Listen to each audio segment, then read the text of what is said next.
Hi, உங்கள் எல்லாத்துக்கும் வணக்கம். நான் உங்கள் முத்து சார்பாக உங்கள் முத்து பிரகாஷ் பேசுகிறேன். நான் இன்றைக்கி பேசுகிற டாபிக் பேர் எதை பற்றி பேச போகிறோம் நீங்கள் எல்லோரும் பார்த்துட்ருக்கீங்க. சில தினங்களுக்கு முன் நம்ம காங்கிரஸ் மரியாதைக்குரிய பிரதமர் மோடி அவர்கள் பார்லிமெண்ட்டில் ராணிலங்களுக்கு போகிறப்போ ஒரு மிகப்பெரிய அவரை நோக்கி காங்கிரஸ் எம்பிக்கள் எதிர்கட்சிகளும் போகிற கோஷ்டி போட்டிருக்காங்க.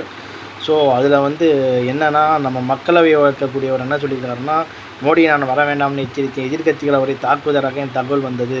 இதனால் எதிர்கட்சிகள் சில பேர் 8 பேரை கிட்டத்தட்ட சஸ்பெண்ட் பண்ணியிருக்காங்கன்னு சொல்லிட்டு ஒரு நியூஸ் இப்போ பரவிட்டுருக்கு.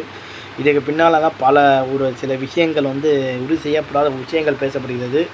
ஆக்சுவலாக நான் போன வீடியோ போட்டு பார்த்துருப்பீங்க. ஜெர்ஃபி எப்பிசன் என்று சொல்லப்படக்கூடிய ஒரு மாமா வேலை பண்ண ஒரு பெண்களை வச்சு பல பாலியல் தொலை செய்த ஒரு என்ன சொல்லி திட்டணும்னு தெரியல. அப்போ ஒரு மனிதருடன் மோடிக்கு ஒரு தொடர்பு இருக்கிற மாதிரி அவரும் மோடி அவரும் ஒன்றா இருக்கும்போது சில ஃபோட்டோக்கள் வெளியே வந்துருக்கு, பார்த்துருப்பீங்க. அது அது கேட்டால் இல்லை, அவர் ஒரு பெரிய அமெரிக்கா போயிருக்கப்போ ஒரு சப்போஸ் ஏதோ பார்த்துன்னு சொல்லிக்கிட்டு இருக்கிறாங்க. ஸோ இது இதனால் எதிர்கட்சிகள் அவரையும் தொடர்பு பண்ணி பேசுகிறது திசை திருப்பதற்கான ஒரு வேலையாக இது இருக்குன்னு சொல்லிக்கிட்டு ஊடகவியலாளர்கள் சில பேர் அரசியல் கட்சியினர் வல்லுநர்கள் கருத்தாக இது இருக்குது. ஸோ எந்த உண்மையும் தெரியாமல் நாட்டுடைய பிரதமர் மோடி அவர்கள் கருத்து வேறுபாடுகள் இருக்கலாம். அரசியல் ரீதியாக நம்ம ஒரு மேலே நம்ம ஏதாச்சும் ஒரு இதை சொல்லலாம்.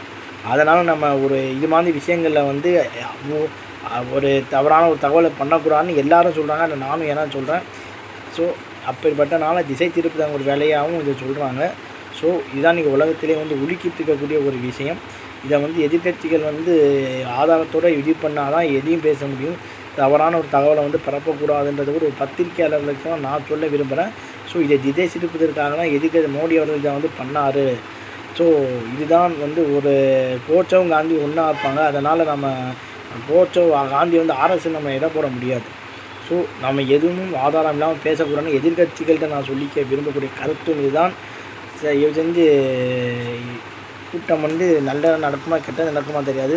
பாராளுமன்ற கூட்டம் ஒரு நாள் ஒத்தி வைக்கப்பட்டிருக்குன்னு சொல்கிறாங்க. ஸோ இதுவும் இந்த பிரச்சனைக்கான காரணங்கள் சொல்கிறாங்கன்னு சொல்லி என் வீடியோ நான் முடிச்சுக்கிறேன். உங்களை விடைபெற முத்து பிரகாஷ். பாய்.